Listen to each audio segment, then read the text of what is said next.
The thing that really made the broken sleep worse, if I woke up and had an emotional response of, oh my goodness, not this again, I'm not going to be able to function the next day if I keep having this broken sleep like this. I need to be able to sleep just consistently throughout the night uninterrupted, not this crap again. The thing that was really important for me was working on my response to my broken sleep.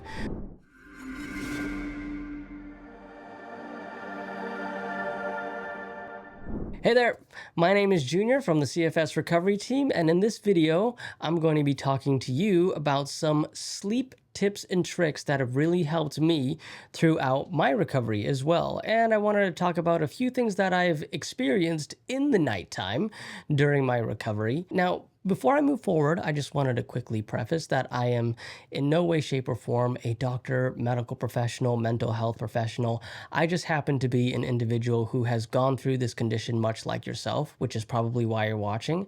I've recovered, gone on to coach, and I've had the privilege to talk to literally thousands of people. I'm now taking the things that I've learned from those conversations and giving it back to you in the form of a video in hopes that you can apply it to your life in a way that directly and positively affects your recovery. So let's talk about some sleep stuff that I would go through during my recovery and kind of how I would maneuver through those things. Some tips and tricks that will hopefully help you out. Now, if I can remember one thing about my sleep journey, especially in the beginning, it was this: nightmares. I keep telling people this and nobody really believes me. If I wrote my nightmares down in a journal and they were able to be translated into feature films that you could watch in the theater, it would be some of the greatest horror plots you have ever seen in your entire life. My nightmares, crystal clear. They were almost like 4K movie theater resolution. That's how unbelievably vivid my dreams were and my nightmares were. I would wake up sometimes middle of the night, sweats, heart pounding. My dreams would be so clear, and they would scare the crap out of me. Ultimately, it led me down this kind of path of studying sleep, the meaning behind dreams, and I've pretty much come to this conclusion. Dreams are nothing more than the subconscious mind trying to sort out certain emotions that you felt during that time period during the day, or maybe during some point during the week. Okay, I used to look for symbolism within my dreams. Oh, I dreamt about a spider. I dreamt about falling. I dreamt about, whatever it is that I dreamt about. And I looked into the symbolism behind dreams. And now I'm just realizing it's actually just my subconscious trying to sort out specific feelings and emotions. So my first tip for you, if you're someone who's a vivid dreamer or has terrible nightmares, try not so much to pay attention to the imagery or the things that you saw within your dream. Instead, shift your attention away from that and lean into more so how the dreams made you feel specifically. Because however the dream made you feel emotionally is probably a really strong emotion that your nervous system wants you to work on a little bit, or it needs you to sort out because that emotion is expressing itself at a really high level. If you paid attention in the beginning, I had nightmares. I had a lot of horrific dreams. So you could probably guess what main emotion that I felt during my dreams. It was fear. Subconsciously, my brain was trying to sort out fear. My fear was very high during my recovery. I had subconscious fear of a lot of things.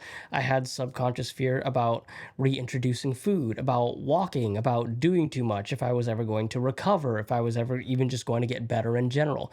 There was a lot of things that I was afraid of at that time in my life, so the fear was turned up to 11, which is why my brain was trying to sort something that I was practicing at a really high level, and it gave that to me in the form of dreams, really scary dreams. So instead of me now paying attention to what I saw in these dreams, it was more so, okay, my dreams are trying to communicate to me. I have a really high fear response, whether I'm aware of it or not. And I need to work on the fear because that is apparently a huge roadblock for me. And, ultimately looking back at it now, it absolutely was not just a huge roadblock, it was my biggest roadblock, was fear, specifically for me. So I had to work on the fear for me because that's what my dreams were trying to communicate to me. Okay, so that's my tip and trick about dreams. Okay, instead of looking for the symbolism, pay attention to how it makes you feel. That's probably the thing your brain actually wants you to work out. Now, the second thing that I want to talk about is broken or interrupted sleep. Okay, so I used to have broken sleep where I would go to sleep at, let's say, 12 o'clock midnight, and then I'd wake up at 2 o'clock, and then I'd fall back to sleep at like 3 or 4 o'clock, and then I would wake up at like 8 o'clock again, and then my day would get started, right? Some tips and tricks there. What I found is I kind of just had to let the broken sleep kind of run its course. The thing that really made the broken sleep worse is if I woke up, let's say I went to sleep at 12 and I wake up at like 2 or 3 o'clock.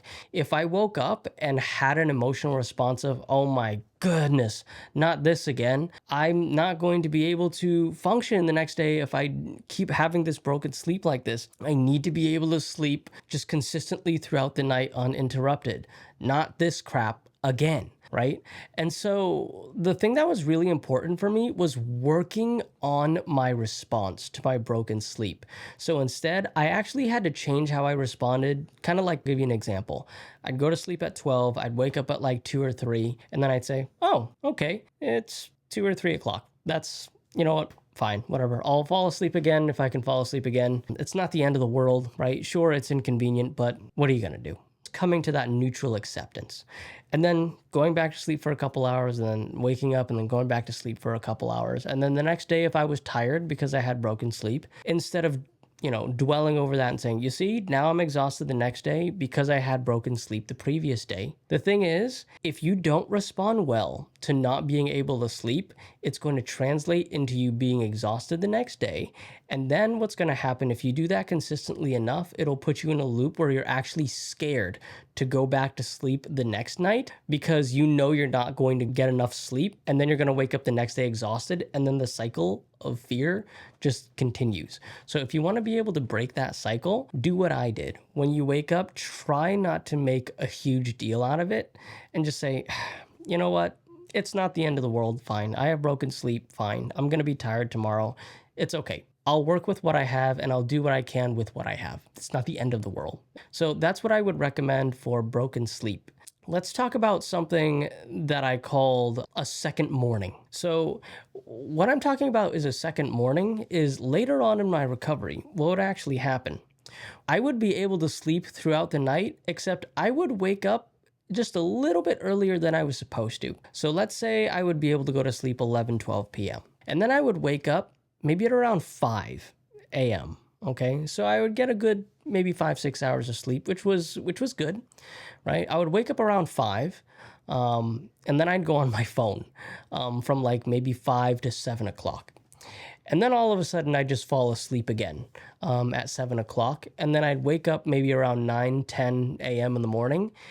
And that second waking, I felt like I got hit by a truck, which is wild because the first time I woke up at around 5 a.m., I was fine, to be honest. If anything, I felt decently good. I'd fall back asleep, and then the second waking, I felt like I got hit by a truck. Okay, so here's my tip, my advice for you here. Here's the mistake I did, and you probably caught it if you were paying attention to how I told the story.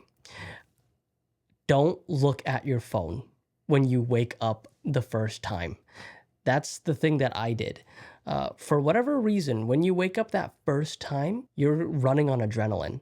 And I knew I was running on adrenaline because when I picked up my phone, I was doing a lot of online shopping. I was doing a lot of impulsive things, or I felt very emotional in that time. I knew it was adrenaline. It wasn't genuine. That's the thing. So what really, really helps me was when I woke up at 5, I would either do my best to actually not fall asleep again by just straight up starting my day at 5 o'clock, as slow as the day had to start, because I wasn't really a morning person. I was one of those people in recovery where I felt worse in the morning, better at night. But I would try my best not to fall asleep, but I would stay away from my phone in the morning as well. That was really important. So if you're one of those people that has a second morning or a second waking and you feel like you got hit by a truck the second time around where you wake up and you don't feel so well, Those are my tips for that. That goes away, by the way. It goes away on its own too, by the way. Okay, so that's what happened to me. I didn't really have to do anything to make that go away. It kind of just did it by itself. My last tip for my folks who can't fall asleep or have a really difficult time falling asleep. Let's take a look at your sleep hygiene. Okay, you guys have probably watched tons of videos on sleep hygiene, going to bed routines and things like that, lowering down the lights, making sure you don't have lights on you, making sure that your temperature is a little bit cooler. The body goes to sleep a lot better when the room is a little bit cooler in nature. Okay, so turn up the AC just a little bit if you can and wrap yourself up in a little bit of a blanket. That actually will help you get to bed as well. No screens before bed. Good sleep hygiene is important. And even if you're doing all the right things and you can't find yourself, it's okay. So what I would do, I would try not to dwell on it or to harp on it too much. I would kind of just tell myself, okay, I've done everything I can to prep myself with proper sleep hygiene in order for me to go to sleep, and I still can't do it. You know what? Fine. So what I would do is I would like stare out the window, or I would do a little bit of journaling, or maybe I'd put on some lo-fi music, low volume, just listen to it next to me. I wouldn't try to actually fall asleep, because what I found is it actually did the opposite effect. The more I tried to fall asleep, the worse it got. Another tip for you here as well. Ask yourself if you're afraid of the next day if you can't fall asleep, right? Do you have these thoughts in your mind of, oh my goodness, if I don't fall asleep, tomorrow is going to be horrible. Please, please, please, please just fall asleep. The more you do that, the more sleep will elude you. You kind of want to change your response into, you know what, if I don't sleep tonight, or if I don't get a lot of sleep tonight and tomorrow I'm much, much more tired, or I'm much more worse for wear. It won't be the most convenient thing, but it's not the end of the world, right? It's fine. I'm not going to be too upset about this. I'll be able to get by. It won't be comfortable, but I'll be okay. You want to change your response to that. It's something a little bit more neutral, something a little bit more realistic. So those are some of my sleep tips to give off to you. I hope that helps you. And I hope the second morning thing really helped me. I didn't hear anybody when I was watching YouTube videos talk about that part where you go to sleep and then you wake up in the morning and then there's a little gap and you go back to sleep again and then you wake up feeling pretty bad the next go around when you wake up. Right? For whatever reason, maybe I'm the only one that experienced this. I don't know. But when I talk to other thrivers within the program, they tell me they experience this too. So if you go through something similar, I'm curious actually. Leave it down in the comments. Thank you guys so much for watching this video. I hope it helped you in some way. Again, my name is Coach Junior from the CFS Recovery Team, and I will see you. I would say that CFS recovery is absolutely the real deal. I actually felt like somebody had an answer, like somebody explained what was going on, and it all clicked.